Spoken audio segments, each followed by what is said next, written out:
Puji Tuhan, Shalom. Kita akan mempersiapkan kehidupan kita untuk kita diisi oleh kebenaran firman Tuhan. Mari sama-sama kita berdoa. Segala pujian, syukur hanya bagi nama-Mu Tuhan. Terima kasih atas kesempatan-Mu yang Tuhan boleh berikan dalam kehidupan kami. Biar kiranya kebenaran firman Tuhan pada malam hari ini boleh menguatkan kami dalam kami menjalani hari-hari kami dan dalam kami mengiring akan Engkau Tuhan. Terima kasih Tuhan, dalam nama Tuhan Yesus Kristus. Haleluya.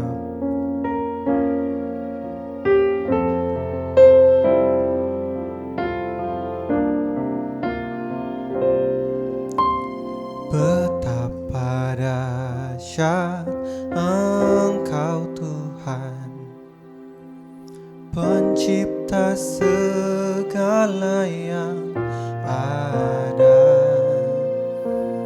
dulu sekarang sampai selamanya.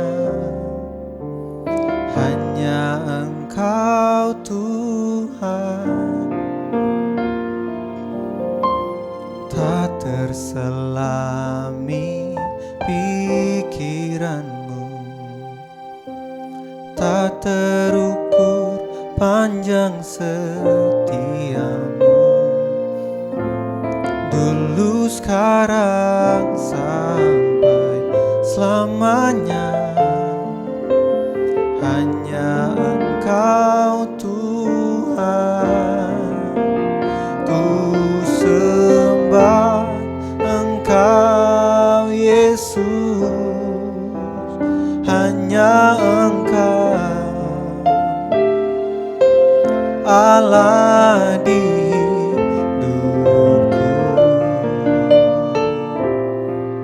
tiada yang lain, hanya Kau, hanya Engkau Tuhan selamanya.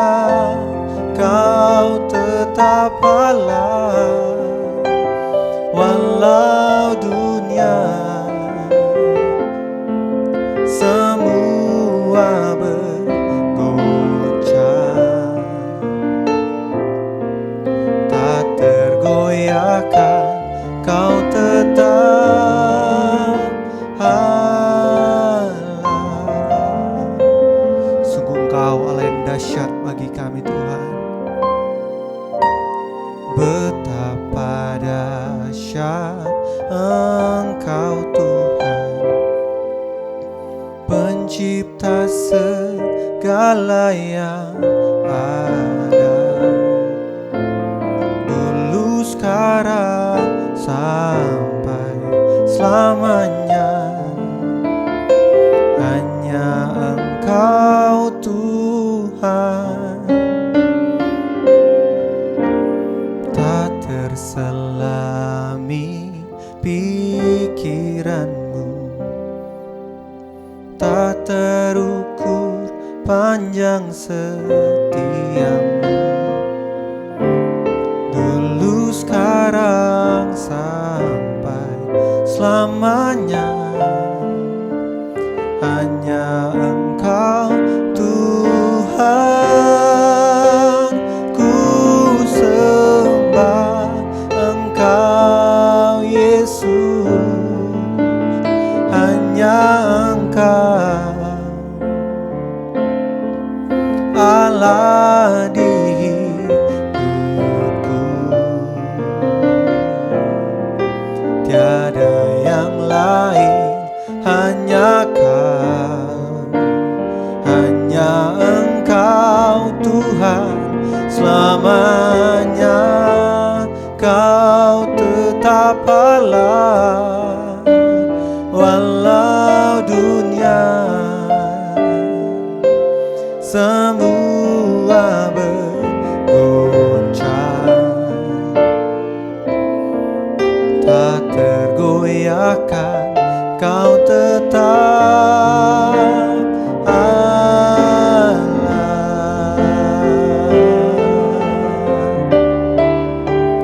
Ku sembah Engkau Yesus. Hanya Engkau Allah di hidupku,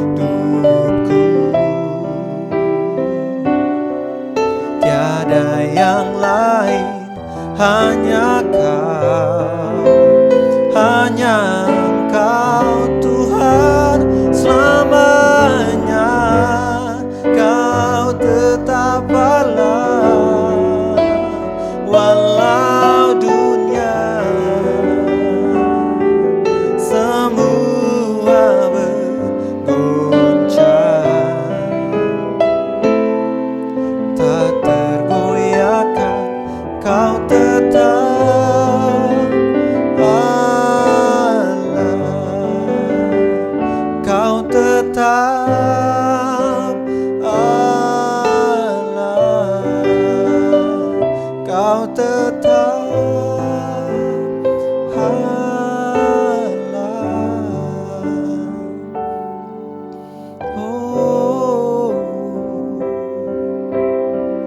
kami sembah Engkau Tuhan, Engkau Allah di hidup kami.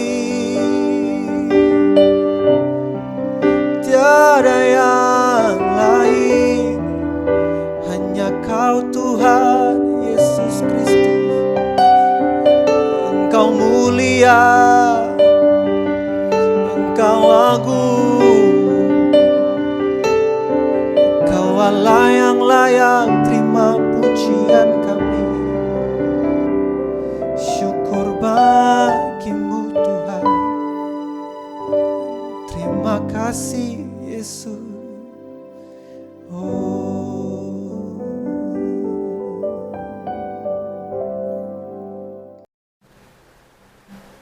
Shalom, selamat sore kepada Bapak Ibu. Kita kembali lagi, hari ini kita mau belajar firman Tuhan. Pada kesempatan yang indah, kita boleh merasakan. Sebelum memulai pembelajaran firman Tuhan, mari kita berdoa. Allah Bapa kami dalam kerajaan surga, Bapa kami mengucap syukur Tuhan. Kalau kesempatan yang indah ini Tuhan, kami boleh bersekutu di dalam nama-Mu Tuhan. Kami boleh mempelajari firman-Mu Tuhan, ajar kami Tuhan. Engkau pimpin hamba-Mu dalam menyampaikan firman-Mu, biarlah firman yang keluar dari mulut hamba-Mu itu semua daripada Engkau Tuhan. Terima kasih Tuhan, yang mendengarkan kami boleh diberkati Tuhan. Dalam nama Yesus kami telah menyiapkan hati kami untuk menerima firman-Mu. Amin. Ya, puji nama Tuhan, pada kesempatan ini sekali lagi saya mengucapkan selamat sore, selamat berbakti dalam pemahaman Alkitab. Bapak Ibu yang kekasih, kita merasakan bahwa setiap hari kita selalu dihadapkan dengan banyak hal. Kita dihadapkan di mana tekanan itu selalu ada. Betul ya Bapak Ibu ya? Memang kita harus membangun kerohanian kita. Kita harus membangun jiwa kita. Kita harus membangun semangat kita. Tetapi satu hal yang saya renungkan, apakah iman kita itu masih ada dalam kehidupan kita? Apakah kepercayaan kita itu masih ada dalam hidup kita? Nah, dalam pembelajaran Alkitab hari ini, kita mau belajar apa sih sebetulnya iman. Iman yang bagaimana yang diminta oleh Tuhan. Sebelumnya, kita mau belajar dulu dan mau melihat apa sih sebetulnya iman. Ibrani pasal yang ke-11, Ibrani pasal yang ke-11, ayat yang pertama sampai yang ketiga. Ibrani pasal yang ke-11 ayat yang pertama sampai ketiga dikatakan, iman adalah dasar dari segala sesuatu yang kita harapkan dan bukti dari segala sesuatu yang tidak kita lihat. Sebab oleh imanlah telah diberikan kesaksian kepada nenek moyang kita. Karena iman kita mengerti bahwa alam semesta telah dijadikan oleh firman Allah, sehingga apa yang kita lihat telah terjadi dari apa yang tidak dapat kita lihat. Iman adalah dasar dari segala sesuatu yang kita harapkan. Iman. Kalau kita merasakan sesuatu hal dalam kehidupan ini, begini-begini saja. Tapi ingat, bahwa iman itu adalah dasar dari apa yang kita harapkan. Kita mau loncat dulu ya Bapak Ibu ya, di ayat yang ketiga. Karena iman kita mengerti bahwa alam semesta telah dijadikan oleh firman Allah, sehingga apa yang telah terjadi dari apa yang tidak dapat kita lihat. Mungkin kita berpikir, bagaimana dunia ini diciptakan? Bagaimana dengan teknologi ini diciptakan? Kalau kita berbicara teknologi, hari ini teknologi itu begitu canggihnya. Teknologi begitu baiknya. Teknologi itu semakin lama semakin berkembang. Dulu dalam pemikiran kita, nggak mungkin lah. Nggak mungkin lah. Tetapi hari ini, itu semua sudah terjadi. Karena apa? Karena orang berharap bahwa suatu saat, apa yang kita lakukan itu selalu dipermudah. Contoh, Bapak Ibu kalau hari ini, kalau ke ibadah, apakah Bapak Ibu membawa Alkitab secara fisik? Ternyata tidak.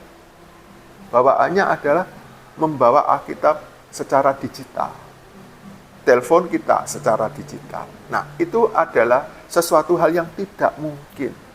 Tetapi hari ini juga menjadi mungkin. Apalagi Tuhan yang punya kuasa dalam kehidupan kita. Tuhan itu sudah memberikan kepada kita.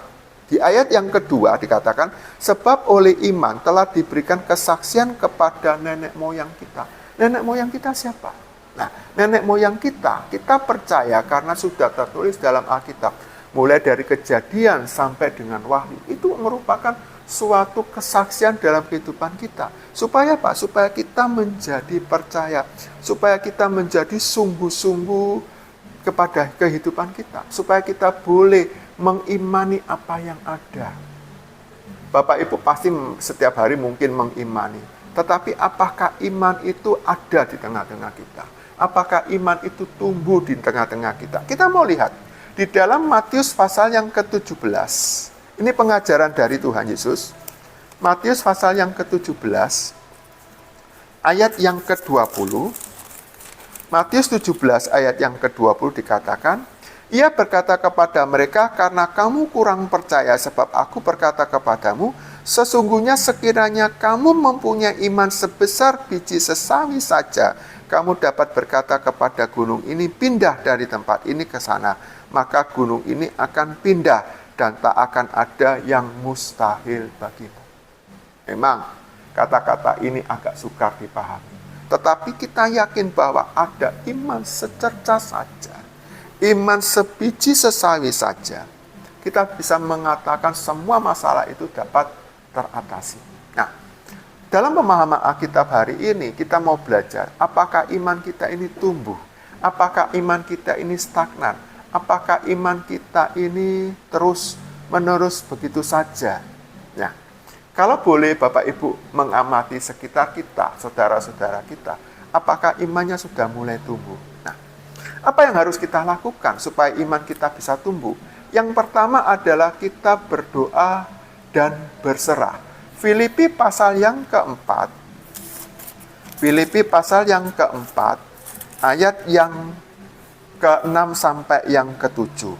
Filipi pasal 4 ayat 6 sampai ke-7 dikatakan, janganlah hendaknya kamu khawatir tentang apapun juga, tetapi nyatakanlah dalam segala hal keinginanmu kepada Allah dalam doa dan permohonan dengan ucapan syukur. Ayat 7, damai sejahtera Allah yang melampaui segala akal akan memelihara hati dan pikiranmu dalam Kristus Yesus. Di ayat yang ke-6 yang kita sudah baca, janganlah hendaknya kamu khawatir tentang apapun juga, tetapi nyatakanlah dalam segala hal. Menyatakan, berarti menyatakan di sini menyampaikan apa yang menjadi keinginan kita dalam doa dan permohonan.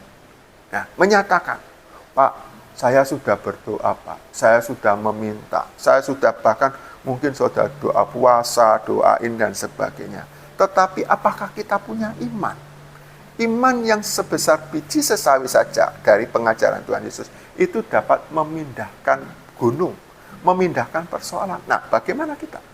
Nah, kita bisa melakukan dengan apa? Dengan cara menyatakan keinginan dalam doa dan permohonan. Di ayat yang ke-7, damai sejahtera Allah yang melampaui akal. Pada waktu kita berdoa, kita boleh merasakan bahwa damai sejahtera Allah itu akan melampaui. Kita yakin bahwa Allah itu akan selalu ada. Bahkan dikatakan, memelihara hati dan pikiranmu dalam Kristus Yesus. Nah, iman kita boleh tumbuh kepada Dia. Nah, mungkin secara psikologi, skala psikologi ya, kalau Bapak Ibu maaf saya tidak menyinggung, tapi kalau orang mau berkonsultasi, seorang psikolog pasti akan ngomong, silakan cerita. Silakan, apa yang punya ceritakan semua. Nah, dia akan bercerita. Nah, di dalam bercerita itu pasti ada jawaban.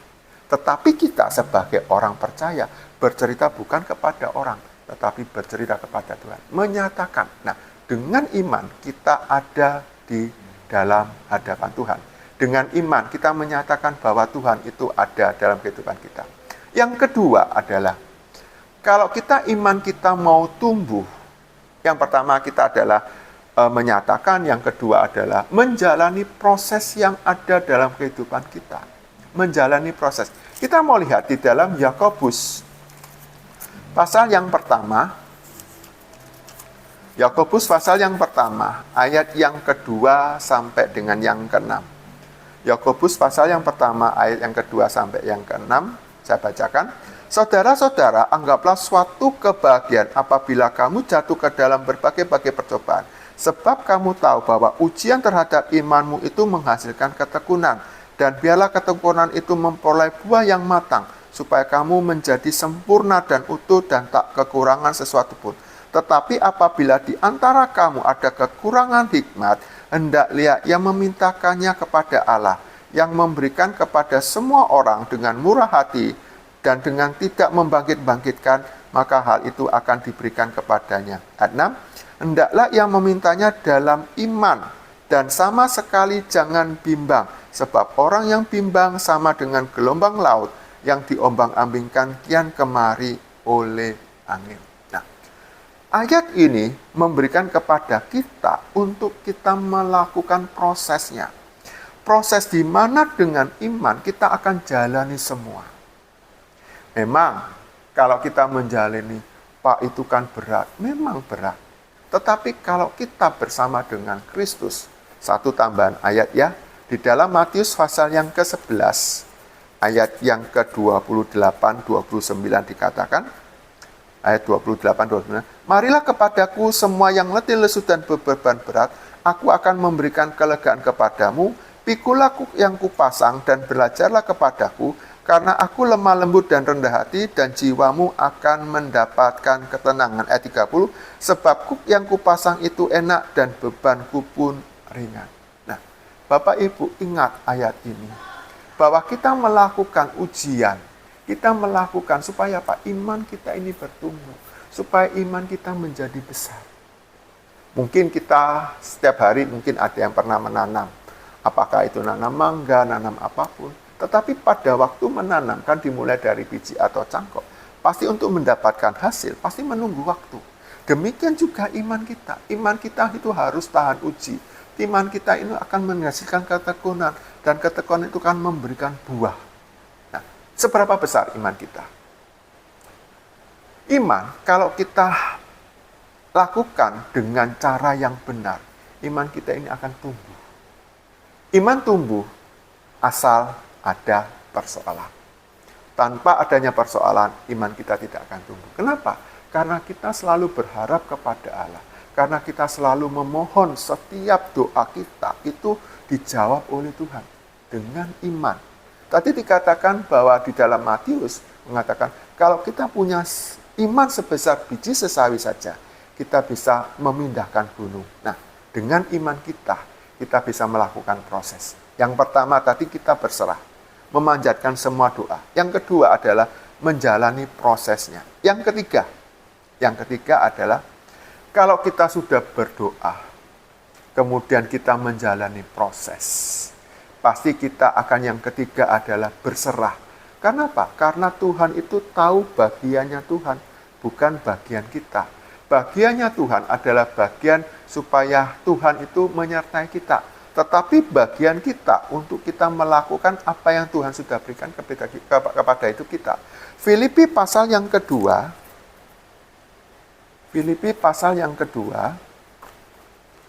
ayat yang ke-12 dan 13. Filipi pasal kedua, Filipi pasal 2 ayat yang ke-12 dan ke-13 dikatakan, hai saudara-saudara yang kekasih, kamu senantiasa taat, karena itu tetaplah kerjakanlah keselamatanmu dengan takut dan gentar, bukan saja seperti waktu aku masih hadir, tetapi terlebih pula sekarang waktu aku tidak hadir. Karena Allah yang mengerjakan di dalam kamu, baik kemauanmu maupun pekerjaanmu, menurut kerelaannya. Ayat 14, lakukanlah segala sesuatu dengan tidak bersungguh-sungguh dan berbantah-bantah. 15, supaya kamu tiada beraib dan tiada bernoda, sebab anak-anak Allah yang tidak bercela di tengah-tengah angkatan orang yang bengkok hatinya, yang sesat ini, sehingga kamu bercahaya di antara mereka seperti bintang-bintang di dunia. Nah, Kita berserah. Yang ketiga adalah kita berserah. Kenapa? Karena ada bagian-bagian kita yang harus kita lakukan. Ada bagian di mana kita bisa melakukan pekerjaan kita. Bagian kita adalah kita mengerjakan keselamatan kita. Nah, di ayat yang ke-12 tadi katakan, tetaplah kerjakanlah keselamatanmu dengan takut akan gentar. Apa sih sebetulnya kerjakan keselamatan ini? Mengerjakan apa yang menjadi tanggung jawab kita. Supaya apa? Supaya iman kita ini tetap bertumbuh. Kalau kita menjadi orang Kristen, kalau kita menjadi anak-anak Tuhan, kita harus tahu bahwa kita ini bagian dari Kristus. Supaya apa? Kita ini nampak anak-anak Tuhan. Kalau anak-anak Tuhan nampak, maka semua dunia ini akan terang dan melihat. Bapak Ibu mungkin pernah dinyatakan oleh beberapa rekan, kamu orang Kristen ya? Kamu orang Kristen ya? Loh kenapa? Kamu berbeda dengan yang lainnya. Kamu mempunyai ini dan sebagainya. Itu pasti ada dalam kehidupan setiap anak-anak Tuhan. Saya mengalami juga seperti itu. Orang mengatakan, Bapak Kristen ya? Iya. Kenapa? Karena ada sesuatu yang lain. Ada pernyataan, Bapak tidak pernah susah, Bapak selalu melakukan dan sebagainya. Nah, itu yang dimaksudkan, kita mengerjakan bagian kita, keselamatan kita, dengan takut dan gentar. Dengan takut. Selalu percaya bahwa Tuhan itu ada dalam kehidupan kita. Ya, Bapak Ibu, dimanapun Bapak Ibu berada. Kalau kita melakukan pekerjaan kita, maka kita bisa melakukan apa yang ada. Contoh seperti begini ya. Kita kan setiap hari kan pakai penerangan. Nah, penerangan bola lampu katakan itu kita. Kalau tidak ada aliran, kita tidak bisa menjadi terang. Demikian juga kalau kita bisa mau jadi terang, maka harus ada aliran. Alirannya apa? Roh Kudus hidup dalam kita. Roh Kudus itu selalu ada dalam kehidupan kita. Supaya apa? Kita menjadi, iman kita menjadi kuat. Iman kita menjadi besar. Nah, Bapak Ibu yang kekasih dimanapun berada, apa yang kita pelajari hari ini? Yang pertama adalah kita menyadari bahwa kita memiliki identitas. Adanya keselamatan dalam kehidupan kita, itu merupakan cara pandang kita sebagai sesuatu hal yang mempercayakan Allah dalam kehidupan kita. Kenapa? Karena ada iman, kita menjadi percaya. Yang kedua adalah, kita harus tetap datang kepada Yesus. Dengan percaya, dengan menyerahkan seluruh persoalan kita, maka Tuhan itu akan memberikan kekuatan kepada kita. Mungkin kita pernah mendengarkan atau mendapatkan suatu janji-janji Allah. Nah, itu kita pegang. Dengan iman, kita memegang janji Allah. Dengan memegang janji tersebut, maka iman kita menjadi tumbuh. Pernah kita mendengarkan firman Tuhan? Kalau kita menyeberangi air, kita akan selalu disertai. Kalau kita berjalan di api, kita akan disertai. Dan api itu tidak menghanguskan. Nah, itu yang kita lakukan. Supaya apa? Iman kita menjadi tumbuh. Yang berikutnya adalah membangun hubungan dengan Allah. Membangun. Supaya apa? Iman kita menjadi tumbuh di dalam hadapan Tuhan. Nah, bagaimana Bapak Ibu? Apakah kita sudah memahami? Apakah iman kita itu sudah tumbuh di hadapan Allah? Supaya kita tetap setia kepada Tuhan. Dikatakan sekali lagi, kita harus taat. Dengan iman, kita boleh menyatakan bahwa Allah itu baik. Allah itu selalu ada dalam kehidupan kita. Ya, saya tidak memperpanjang. Nah, mari kita berdoa. Terima kasih Allah Bapa kami dalam kerajaan surga. Bapa kami mengucap syukur kalau kami boleh beriman Tuhan. Supaya iman kami menjadi tumbuh. Kami percaya Tuhan dengan pemahaman tentang firman-Mu Tuhan. Kami boleh merasakan bahwa Engkau ada. Engkau memberikan harapan buat kami. Supaya kami ini boleh melampaui, supaya kami ini boleh melewati proses, supaya kami ini boleh mendapatkan hasil yang sempurna Tuhan. Terima kasih Tuhan, terima kasih. Engkau sertai kami kemanapun kami berada. Engkau memberkati kami dimanapun kami berada, dalam pekerjaan kami, dalam situasi apapun Tuhan, keluarga kami, Engkau berkati Tuhan. Terima kasih Tuhan, terima kasih Tuhan. Kami menerima berkat daripada-Mu Tuhan, cinta kasih di dalam Kristus Yesus, dan persekutuan yang manis bersama Roh Kudus akan menyertai kami mulai hari ini sampai selama-lamanya. Yang percaya katakan, Amin. Terima kasih. Kita akan ketemu lagi pada acara berikutnya. Tuhan Yesus memberkati.